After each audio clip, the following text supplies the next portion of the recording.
வணக்கம்.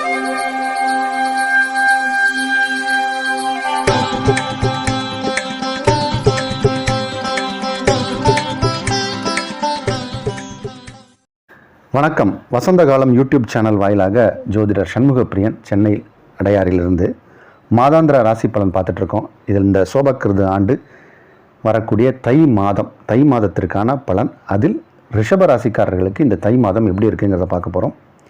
மாத பலன் என்பது சூரியனை மையமாக வைத்து சொல்வது. தனு ராசியிலிருந்து மகர ராசிக்குள் சூரியன் பிரவேசிக்கும் இந்த காலம் தை மாதம். தக்ஷாயணம் முடிந்து உத்தராயணம் ஆரம்பிக்கும் இந்த நேரம் ரிஷபராசிக்காரர்களுக்கு எவ்வாறு இருக்கும் அப்படிங்கிறது தான் பலாபலம். அதில் இந்த மாதத்தில் இருக்கக்கூடிய மற்ற கிரகங்களின் நிலைப்பாடையும் பார்க்கணும். குரு, ராகு, கேது, சனி பகவான் எல்லாம் வருடக்கோள்கள், அதெல்லாமே மாற்றமில்லை. மாற்றங்கள் அப்படின்னா சிறு சிறு கிரகங்கள். 19/1/2024 அன்று தனுசுக்கு சுக்கிரன் மாறுகிறார். 27/1/2024 மகரத்துக்கு புதன் மாறுகிறார். 4/2/2024 மகரத்துக்கு செவ்வாய் மாறுகிறார். சந்திரன் தினக்கோள் அவர் 2.25 நாட்களுக்கு ஒரு முறை மாறிக்கொண்டிருப்பார். இந்த கிரக நிலைகள் வைத்து ரிஷபராசிக்காரர்களுக்கு கிரகம் எப்படி இருக்குது இந்த தை மாதம் அப்படிங்கிறதான் பார்க்க போகிறோம். சூரியன் இப்போது மகரத்தில் சஞ்சாரம் செய்கிறார். உங்களுக்கு 4க்குடைய கிரகம், 4ஆம் இடம் அப்படிங்கிறது சுகஸ்தானம், வண்டி, வாகனம். இதற்கு உரிய கிரகம் யார் அப்படின்னா சூரியன். அதாவது உங்கள் ஜாதகத்துக்கு, உங்கள் ராசிக்கு அவர் அதுதான். இந்த சூரிய பகவான் இப்போ உங்கள் ராசிக்கு 9ஆம் இடம் வருகிறார். 9ஆம் இடம் என்பது நம்மளுடைய பூர்வீகம், தந்தை வழி உறவை சொல்லக்கூடிய இடம். அந்த இடத்துக்கு சூரிய பகவான் வரார். அப்போது தந்தைக்கு கொஞ்சம் சுகத்தில் அசௌகரியம் ஏற்படலாம். சுகம்னா அது உடம்பு சரியில்லாமல் ஆகலாம், அல்லது அவர் ஏதோ ஒரு வெளியூர் இந்த மாதிரி பிரயாணங்கள் போகும்போது அவருக்கு அன்கம்ஃபர்டபுளான சூழ்நிலையில் இருக்கலாம். அல்லது அவருக்கான மருத்துவ பரிசோதனையை நீங்கள் செய்து அதற்கான ஒரு செலவுகள் செய்யக்கூடிய ஒரு விஷயமா இருக்கலாம். ஒரு ஜென்ரல் பாடி செக்கப்னு கூட வச்சுக்கலாமே, இந்த மாதிரியான விஷயங்கள் இருக்கலாம். இது எந்த வயதினராக இருந்தாலும் அது இந்த மாதிரி தான் வரும். சில பேருக்கு கருத்து வேறுபாடுகள் கூட ஏற்படலாம் தந்தையோடு. ஆனால் உங்களுடைய பூர்வீகத்தோடு சில தொடர்புகள் ஏற்படும். சிவ வழிபாடு, ஆன்மீக தொடர்பு, இந்த மாதிரியான விஷயங்களில் அதிக நாட்டங்கள் ஏற்படும். இதெல்லாம் இந்த மாதத்திற்கான பலாபலம். ஆனால் பொதுவாக பார்த்தா போன வருடம் தை மாதம் எப்படி இருந்தது, இந்த வருடம் தை மாதம் எப்படி இருக்குது அப்படின்னு பார்த்தா, போன வருட தை மாதத்தை விட இந்த வருட தை மாதம் நன்றாகத்தான் இருக்கும். ஏன்னா இப்போ இருக்கும் தானே பேசுகிறோம். போன வருடம் சரியில்லாமல் இருந்திருக்கும். காரணம் என்ன அப்படின்னா, போன வருடம் சனி பகவான் மகரத்தில் இருந்தார். அப்போது அங்கே சூரிய பகவான் இணையும் போது அது வேறு விதமான பலனை செய்யும். இப்போ சனி பகவான் கும்பத்துக்குள்ள இருக்கார். இப்போ சூரிய பகவான் அங்கே மகரத்துக்கு வரும்போது அங்கே அந்த வீட்டில் சனி பகவான் இல்லை.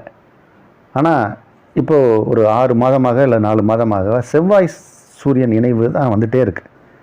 பிப்ரவரி 4ஆம் தேதி செவ்வாய் பகவானும் இணையப் போகிறார். உங்கள் ராசிக்கு 9ஆம் இடத்தில் செவ்வாயும் இணையப் போகிறார்.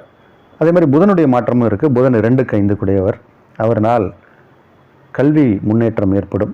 நீங்கள் ஒரு ஆசிரியராக இருந்தால் சிறந்த ஆசிரியருக்கான ஒரு ரிவார்டு, பட்டம், பதக்கம் இதெல்லாம் வாங்குவீங்க.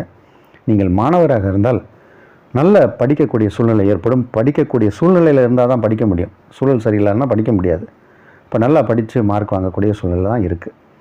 இதெல்லாம் ஒரு பக்கம் இருந்தாலும் இந்த செவ்வாயும் சூரியனும் பிப்ரவரி மாதம் 4ஆம் தேதி இணைய போகிறாங்க. செவ்வாயை பொறுத்த வரைக்கும் உங்களுக்கு 7க்குடைய கிரகம், களத்திர பாவத்துக்குரிய கிரகம். மனைவி வழியில் ஆதாயத்தை பெறக்கூடிய சூழ்நிலை ஏற்படும். நீங்கள் ஆணாக இருந்தால் மனைவி வழியில் ஆதாயங்கள் ஏற்படும். நீங்கள் பெண்ணாக இருந்தால் உங்கள் கணவன் மூலம் சில ஆதாயங்கள் ஏற்படலாம். ஆதாயம் என்பது நபருக்கு நபர் மாறுபடும். ஆதாயம் என்கின்ற ஒரு வார்த்தைக்கு பல பொருட்கள் எடுக்கலாம். அதில் நீங்கள் இருக்கும் சூழ்நிலைக்கு தகுந்த மாதிரி நடக்கும். தொழில்முறை பார்ட்னர் அவங்களால் உங்களுக்கு அபரிவிதமான நன்மைகள் ஏற்படும். புதிய ஒப்பந்ததாரர்கள் நமக்கு கையெழுத்திட வருவார்கள். உங்கள் கூட பிஸ்னஸ் பார்ட்னர்ஷிப் வச்சுக்கிறேன்பாங்க. அவர்களால் நமக்கு ஆதாயங்கள் கிடைக்கும். நம்ம சந்திக்கக்கூடிய நபர்கள் யாராக இருந்தாலும் புதிய மனிதர்களால் நமக்கு நட்பு ஆதாயங்கள் பெறக்கூடிய நேரம் இது. ரொம்ப பிரமாதமாக இருக்குது. ஏன்னா இந்த 7, 12 2 ஸ்தானத்துக்கும் அதிபதி யாருன்னா செவ்வாய். அவர் உச்சமாக போகிறார் 9ஆம் இடத்தில்.